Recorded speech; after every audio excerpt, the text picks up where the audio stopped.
अस्सलाम वालेकुम व्यूवर्स, कैसे हैं आप। उम्मीद करती हूँ कि आप सब खैरियत से होंगे। कल की क्लास में हमने ये देखा कि हमने अमेज़ोन के ऊपर जो हमारा प्रोसेस होता है बिजनेस करने का, हमने कल वो डिस्कस किया। आज की क्लास में मैं आपको बताऊंगी कि हमारा जो प्रोडक्ट हंटिंग का फर्स्ट टॉपिक है, उस प्रोडक्ट को फाइंड करने के लिए अमेज़ोन के ऊपर हमारे ऐसा कौन सा हमारे पास क्राइटेरिया है या ऐसे कौन से हमारे पास पॉइंट्स हैं जिन पे अगर हम अपनी प्रोडक्ट को बीट कर देते हैं तो हमें गारंटी हो जाती है कि हमारी प्रोडक्ट कल को हमें इन फ्यूचर लॉस में नहीं लेके जाएगी। उसके लिए ये कुछ 5-6 हमारे पास पॉइंट्स हैं जिनको हम डिस्कस कर लेते हैं और इनको अपने जहन में बिठा लेते हैं कि अगर हमने अपनी प्रोडक्ट को से फायदा लेना है कल को, तो हमें इन पॉइंट्स पे अपनी प्रोडक्ट को जो है ना जरूर फिट करना होगा।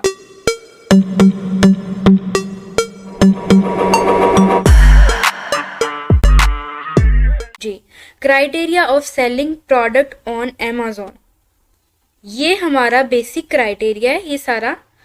ठीक है, ये बेसिक चीज़ें हैं। इसका जो एडवांस लेवल है वो मैं आपको फर्दर क्लास में बताऊंगी, लेकिन इस क्लास में सिर्फ हम इसका बेसिक लेवल देखेंगे कि एक बेसिक प्रोडक्ट जो हमने प्रॉफिटेबल प्रोडक्ट हमने सेल करने के लिए कौन कौन सी ऐसी डिमांड्स हैं हमारे क्राइटेरिया की जिसपे हमें अपनी प्रोडक्ट को पूरा उतारना है।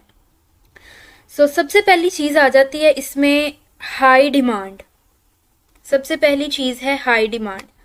प्रोडक्ट हमने जो ढूंढनी है, हमारी कोशिश ये होनी चाहिए कि जो प्रोडक्ट हम देख रहे हैं कि हम अमेज़ॉन का बिजनेस स्टार्ट करना चाह रहे हैं और जो प्रोडक्ट हमने सेल करनी है वो ज़रूर ऐसी प्रोडक्ट होनी चाहिए जो हाई डिमांड की प्रोडक्ट हो, जिसका कस्टमर मार्केट में हो। अमेज़ॉन मार्केट पे लोग आके उस प्रोडक्ट को सर्च कर रहे हों कि जैसा कि अब ये कोरोना का अगर टाइम आया तो कोरोना के टाइम में मास्क जो थे वो बहुत ज़्यादा हाई डिमांड में थे। लोगों ने उसकी लिस्टिंग्स बना के, लोगों ने उसकी दुकानें बना के, टेम्परेरी चाहे बनाई, लेकिन उन्होंने अच्छा खासा पैसा वहां से मास्क सेल करके ही कमाया है। तो ये ट्रेंड के हिसाब से होता है, आपकी मार्केट के हिसाब से होता है। हमने हमेशा प्रोडक्ट वो देखनी है जो कि ना कि 2-3 महीने चलने वाली हो, बल्कि ऐसी प्रोडक्ट हो जो कि 12 महीने प्रोडक्ट डिमांड में रहे। ठीक है, दूसरा जो स्टेप है वो है, दूसरा पॉइंट हमारा वो है लो कंपटीशन। अब लो कंपटीशन क्या होता है कि अगर आप ऐसी किसी कैटेगरी में या ऐसी किसी प्रोडक्ट में जा रहे हैं जिस प्रोडक्ट में ऑलरेडी 50,000 सेलर बैठे हैं और वो महीने का लाखों रुपया वहां से लेकर जा रहे हैं, आप अगर एज अ न्यू सेलर जाएंगे तो आपको 50,000 लोगों में कहाँ पे जगह मिलेगी, ये सोचना हमारा बेसिक मकसद होता है। हमने ऐसी प्रोडक्ट देखनी है जिसमें कंपटीशन कम हो और प्रॉफिट मार्जिन हमें ज्यादा मिले, ना कि ऐसी प्रोडक्ट देखनी है जिसमें 50,000 से 60,000 लोग पहले से बैठे हुए हैं और उनमें जाके हमें कोई जो है ना महीने का 50-60-80,000 रुपया बच रहा हो और हम लोग खुश हो जाएं। ऐसा बिल्कुल नहीं होना। हमने कोई ऐसी प्रोडक्ट देखनी है जो कि कंपटीशन में कम हो लेकिन डिमांड में ज्यादा हो। ठीक है, फर्दर हमारा जो है वो है गुड मार्जिन्स। गुड मार्जिन्स का अब क्या मतलब है। अब एक प्रोडक्ट जो है वो हमने देखी है कि अमेज़ॉन पे सेल हो रही है 11 रुपए की या 12 रुपए की। वो प्रोडक्ट अगर हम सेल करना चाह रहे हैं और वो सोर्स कर रहे हैं हम जिस सप्लायर से, वो सप्लायर ही हमें दे रहा है 7-8 रुपए। ठीक है, 6-7-8 रुपए की वो हमें बना के दे रहा है, तो उसके बाद जो शिपिंग भी अगर आप उसी 7-8 रुपए में डाल लें तो उसके बाद भी अगर आप देखें कि पीछे 7-8 रुपए के बाद क्या रह जाता है आपके पास 3-4 रुपए। 3-4 रुपए में आपने अमेज़ॉन को फीस भी देनी है। आपने अगर FBA नहीं भी कर रहे, FBM कर रहे हैं, तो अमेज़ॉन को आप रेफरल फी तो जरूर ही देंगे ना, जो कि अमेज़ॉन ने आपको अपने ऐप पे अपनी दुकान बनाने दी है, वो फी आप पे करेंगे। और अगर आप कर रहे हैं FBA, तो FBA में तो आप टोटली फीस अमेज़ॉन को देंगे, स्टोरेज फीस और मंथली शिपमेंट फीस, और उसके बाद जो आ जाती है हमारी रेफरल फी। तो यहाँ पे ही हमारा 1.5-2 रुपया यहाँ पे निकल गया, तो पीछे हमारे पास क्या रह जाता है, हमारे पास रह जाता है 1-1.5 रुपया। ठीक है, तो हमने कोई ऐसी प्रोडक्ट देखनी है जो कि अगर सेल अमेज़ॉन पे 11-12 रुपए की हो रही हो तो हमें सोर्सिंग में वो हमें मिल जाए, मतलब वो 1.5 रुपए में मिल जाए, 2 रुपए में मिल जाए, कोई भी प्राइस उसकी हो सकती है। ठीक है, 1-2-1.5 रुपए। तो उसमें से अगर हम अपनी FBA फी भी निकाल लें तो फिर भी हमारे पास अच्छा खासा प्रॉफिट मार्जिन पीछे रह जाता है। ठीक है, 2 रुपए अगर आप अमेजोन की FBA फी लगा लें, उसके बाद आपने जो रैंकिंग करनी है प्रोडक्ट की, कैंपेन्स का जो खर्चा होता है प्रोडक्ट का पर प्रोडक्ट, अगर वो भी आप खर्चा निकाल लें तो आपके पास अच्छा खासा फिर भी मार्जिन रह जाता है प्रोडक्ट का। ठीक है, सो 3 चीजें हमने देख ली कि प्रोडक्ट हाई डिमांड में हो, प्रोडक्ट लो कंपटीशन में हो, और प्रोडक्ट के जो मार्जिन्स हैं वो अच्छे खासे हों। फर्दर हम देखते हैं कि हमारी प्रोडक्ट को सिलेक्ट करने के क्राइटेरिया का नेक्स्ट पॉइंट है कि नॉट सीजनल प्रोडक्ट। अब अगर हम इसको देखें तो हमें देखने से ही समझ आ रही है कि प्रोडक्ट जो हम फाइंड कर रहे हैं अपने बिजनेस के लिए, अमेजोन के बिजनेस के लिए, वो सीजनल ना हो।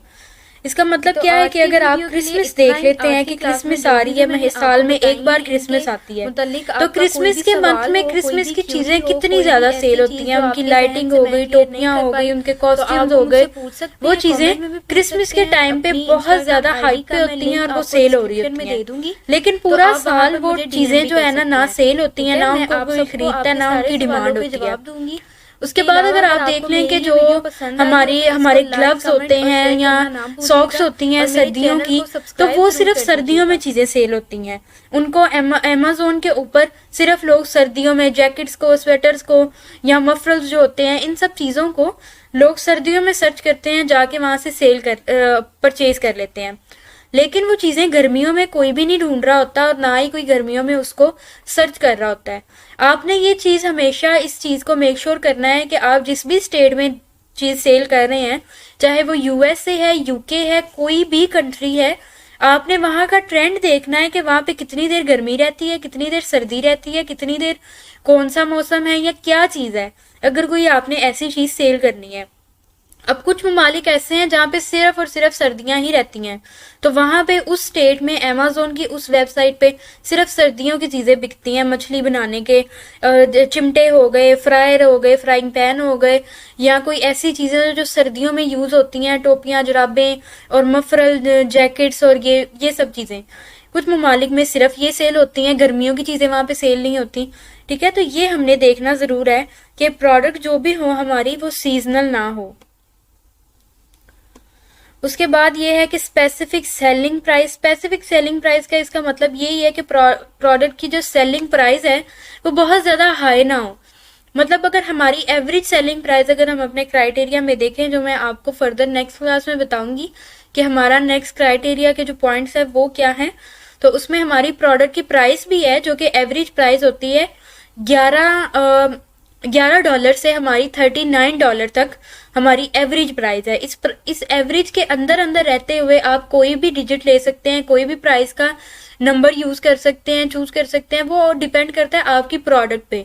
आपकी प्रोडक्ट का जितना साइज बड़ा होगा, जितनी आपको मैन्युफैक्चरिंग में उसकी कॉस्ट पड़ रही होगी, उसी तरह से FBA फी निकाल के, एडवर्टाइजिंग के खर्चे निकाल के, सब कुछ निकाल के आपने अपना कुछ मार्जिन रख के जो प्राइस आपकी बनती है आपने फिर वो उस प्राइस से सेल करना है। अब आपकी प्राइस ऐसी भी नहीं होनी चाहिए कि वो बिल्कुल ही जो है ना 6-7 रुपए की हो प्रोडक्ट, जिसमें ना आपके मैन्युफैक्चरिंग के पैसे पूरे हो रहे हो आपके, बल्कि आपको पल्ले से ही पड़ रहे हो सब कुछ। ठीक है, वो चीज नहीं आपने देखनी।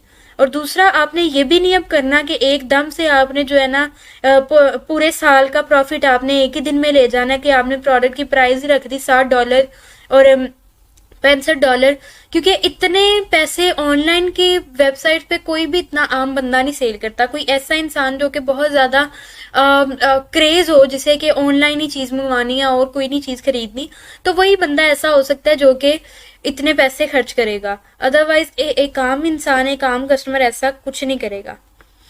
नेक्स्ट हमारा पॉइंट आ जाता है नो लीगल इशू। अब अमेजोन पे आप ऐसा भी नहीं कि चाकू, छुरियां, पिस्तौलें, गन, ये चीजें बेच रहे हैं तो अमेजोन आपको कुछ नहीं कह रहा। प्रोडक्ट आपकी ऐसी होनी चाहिए जिसके ऊपर आपको कोई लीगल इशू ना आए। इस लीगल इशू में जरूरी नहीं है कि आपके वेपन्स ही हो जाएं, इसमें आपकी मेडिसिन भी हो सकती हैं। ऐसी मेडिसिन जो आप अगर दिखा रहे हैं कि सर दर्द के लिए, तो जरूर होना चाहिए कि वो सर दर्द की ही हो।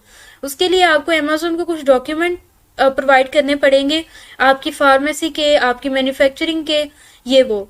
तो कोई ऐसी चीज़ ना हो जिसमें आपको हैजल हो कि आपने कल को इसके डॉक्यूमेंट्स देने हैं या कोई पंगा बन गया या कोई लीगल इशू आ गया इस पे, तो ऐसी चीज़ें नहीं होनी चाहिए आपकी। उसके बाद है स्टैंडर्ड्स साइज प्रोडक्ट्स। अब आप अमेज़ोन पे अगर देखा जाए तो अमेज़ोन पे टेबल्स भी सेल होते हैं, टीवी भी सेल होते हैं, आपके स्पीकर्स भी सेल होते हैं, ये चीज़ें भी सेल होती हैं, लेकिन इनके लिए आपको अमेज़ोन को एक्स्ट्रा फीस देनी पड़ती है क्योंकि उन चीज़ों के साइज बहुत ज़्यादा बड़े होते हैं और अमेज़ोन फिर आपको ये कहता है कि इसका स्टैंडर्ड या एवरेज साइज नहीं है जो कि मैं अपने वेयर हाउस में अगर रखूं तो फिर ये मुझे वारा खाए। वो क्या कहता है अगर मैंने अपने अमेज़ोन के वेयर हाउस में इतनी बड़ी बड़ी आपकी चीजें ला के रखनी है तो मुझे इसके ज्यादा एक्स्ट्रा चार्जेस दो, एक्स्ट्रा पैसे दो। अगर आप शिपमेंट में भी देखते हैं तो आपका सप्लायर या फ्रेट फॉरवर्डर जो थर्ड पार्टी आपने हायर की होगी चाइना से आपकी दूसरी स्टेट में आपकी कंट्री में प्रोडक्ट शिप करने के लिए, तो वो भी आपको उसी हिसाब से पैसे चार्ज करेगा। फिर उसकी शिपमेंट अगर कोई आपको आ जाता है, ऑर्डर आ जाता है, फिर उसकी फुलफिलमेंट के लिए भी आपको उतना ही बड़ा सेटअप लगाना पड़ेगा, उतने ही पैसे पे करने पड़ेंगे।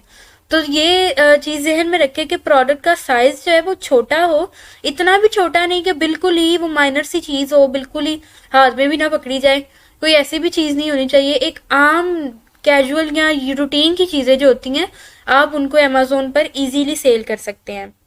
कैन बी इम्प्रूव्ड मीन्स कि आपकी प्रोडक्ट जो है वो अगर टूट जाती है तो रिपेयर हो सकती है और आराम से आपकी प्रोडक्ट में अगर कोई खराबी आ जाए तो वो ठीक हो जाए।